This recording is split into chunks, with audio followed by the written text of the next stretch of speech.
Capres Prabowo Subianto sudah berulang kali menjadi alumni debat Capres. Namun performanya dalam debat Capres perdana pekan ini dianggap kurang mumpuni. Prabowo disebut tidak fokus dengan tema debat saat mengajukan pertanyaan, tidak sukses mengelola emosi di panggung, dan mendulang sentimen negatif di media sosial. Bagaimana dengan anggaran 80T, Pak Anies sebagai gubernur tidak dapat berbuat sesuatu yang berarti untuk mengurangi polusi. Saling cecar dan saling bongkar. Itulah yang terjadi dalam sesi tanya jawab antar kandidat saat tiga capres bertemu dalam forum debat. Pertanyaan capres nomor urut 2 cukup relevan ditujukan kepada capres nomor urut 1.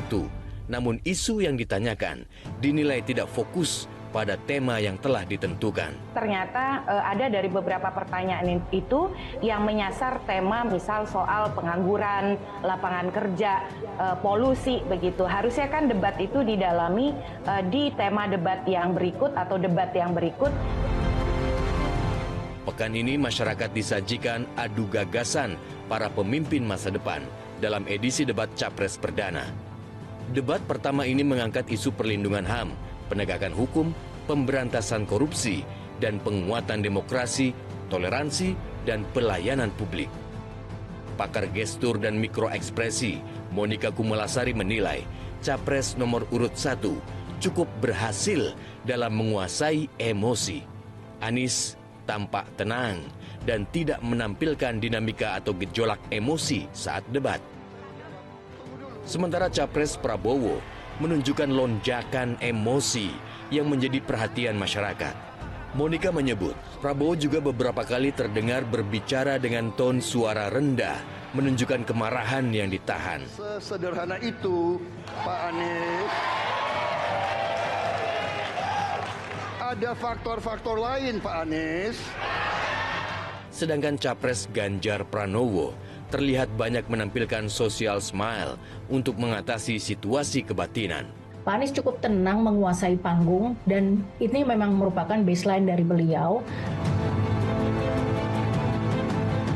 Debat Pilpres berperan penting untuk memberi kesempatan para capres menyampaikan rencana kerjanya.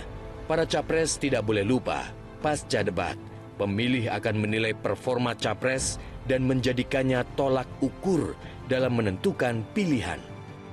Pemilih akan mulai menimbang-nimbang ya dari performa debat ini, dan kemudian itu akan makin mendalam pertimbangan itu dengan debat kedua cawapres, debat ketiga capres kembali, debat keempat cawapres, dan pamungkas debat penutup. Forum debat dinilai dapat menjadi sarana menarik minat undecided atau swing voters.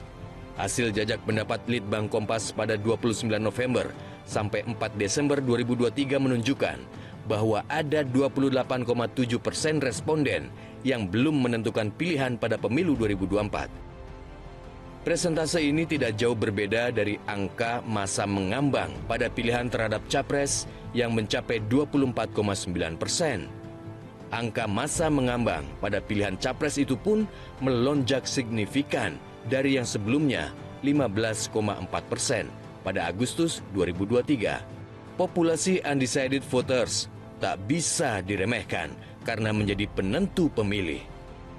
Kekuatan di debat ini bukan pada formulasinya, tapi pada kemampuan para calon presiden atau calon presiden itu mempergunakan media ini untuk betul-betul menguasainya gitu.